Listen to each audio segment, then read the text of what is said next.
J advance 1986 Newton laws of motion का question देखिए, काफ़ी अच्छा क्वेश्चन है।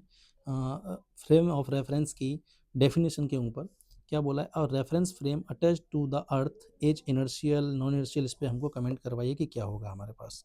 तो पहले तो ज़रा फ्रेम्स के टाइप समझिएगा। फ्रेम हमारे पास टू टाइप्स के होते हैं, एक तो होते हैं इनर्शियल और दूसरे हैं नॉन इनर्शियल।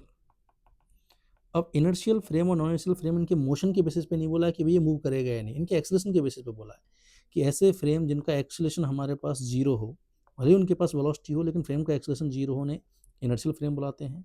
और ऐसे फ्रेम जिनका एक्सेलरेशन जो है वो नॉन जीरो हो, उन्हें नॉन इनर्शियल फ्रेम बुलाते हैं।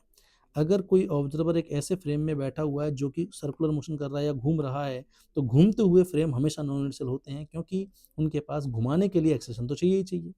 तो घूमते हुए फ्रेम हमेशा ही क्या होते हैं, नॉन इनर्शियल फ्रेम होते हैं। क्लियर है। अब सवाल में क्या बोला है कि अर्थ अगर है हमारे पास, अर्थ पे अगर कोई पर्सन बैठा हुआ है, ठीक है, और वो ऑब्जर्व कर रहा है अगर चीज़ों को, हमको पता है अर्थ अपने एक्सिस के अबाउट भी घूम रही होती है, और तो अर्थ जो है वो सन के अबाउट भी घूम रही होती है हमारे पास। क्लियर है। तो अगर इस अर्थ पे बैठा हुआ पर्सन अगर किसी चीज़ को देखेगा तो वो कौन से फ्रेम में है, साफ साफ नजर आ रहा है हमारे पास नॉन इनर्शियल फ्रेम में, फिर भी अपन ऑप्शन चेक करते हैं। तो अर्थ का फ्रेम जो है is an inertial frame by definition, no, by definition it is non inertial frame, क्योंकि अर्थ एक घूमता हुआ फ्रेम है, एक्सेलेटेड फ्रेम है। आगे क्या बोला है, can not be an inertial frame because the earth is revolving around the sun. बिल्कुल इस चीज़ से एक्सप्लेन कर सकते हो कि अर्थ जो है हमारे पास सन के अराउंड घूम रही है, इसलिए अर्थ का एक्सलेशन होगा, इसलिए नॉन इनर्शियल फ्रेम है। बिल्कुल सही बात है। Is an inertial frame because Newton's laws are applicable in this frame, no.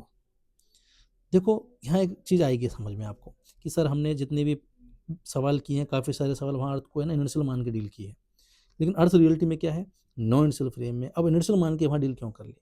Clear.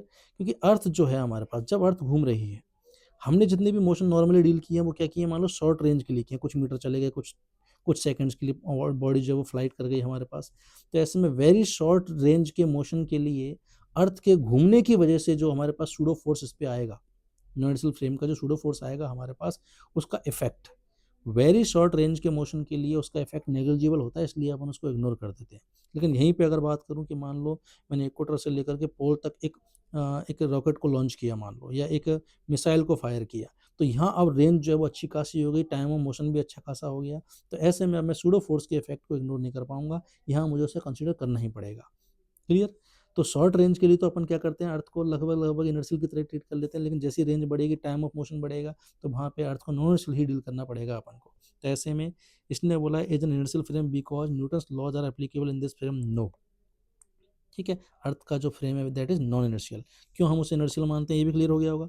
Can not be an inertial frame because the earth is rotating about it's on axis, बिल्कुल ये भी सही बात है। अर्थ अपने एक्सिस के अबाउट घूम रही है, इसकी वजह से भी क्या है हमारे पास, इसका फ्रेम जो है वो क्या हो जाएगा, नॉन इनर्शियल। तो ऐसे में करेक्ट आंसर आ जाएगा बी एंड डी।